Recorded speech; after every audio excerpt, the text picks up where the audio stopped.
Kahit epektibo na kahapon ang pagkalas ng Pilipinas mula sa International Criminal Court, itutuloy raw ng korte ang eksaminasyon sa kampanya kontra droga ng Administrasyong Duterte.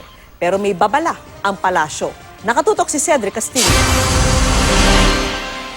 Kung bibisita bilang mga turista, welcome daw sa Pilipinas ang mga tauhan ng International Criminal Court o ICC. Pero kung para mag-imbestiga sa kampanya kontra droga ng pamahalaan, babala ng Malacanang, ipapadeport sila ng gobyerno.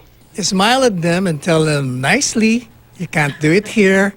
If you persist, you will be deported. The immigration officials have the discretion to deny you entry if they feel na ang gagawin mo rito either labag sa batas o manggugulo ka lang dito.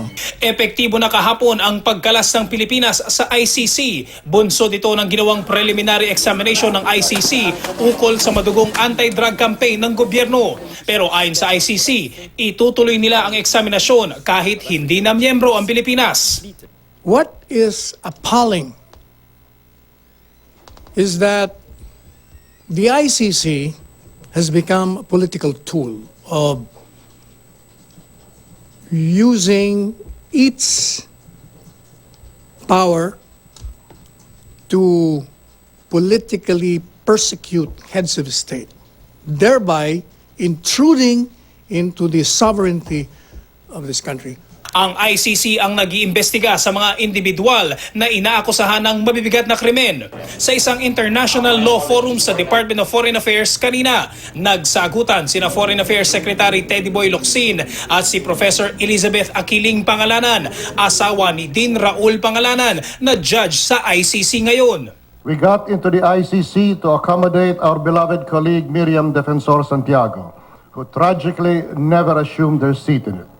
When the ICC weaponized human rights to defend the drug trade, we got out pronto. Those dark days during the Marcos dictatorship, when our journalists were arrested, including your dad, I believe, Teodoro M. Locsin, editor of the Free Press.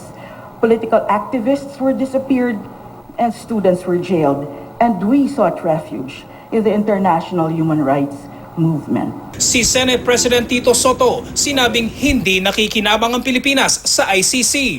Meron na bang pangyayari na nakinabang ang Pilipinas? Wala.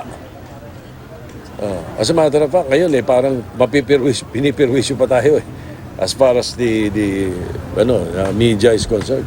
Ayon sa Commission on Human Rights, mga Pilipino raw ang talo sa pag-alis ng bansa sa ICC dahil wala na raw tatakbuhan sa oras na bumagsak ang justice system na pumoprotekta sa kanila.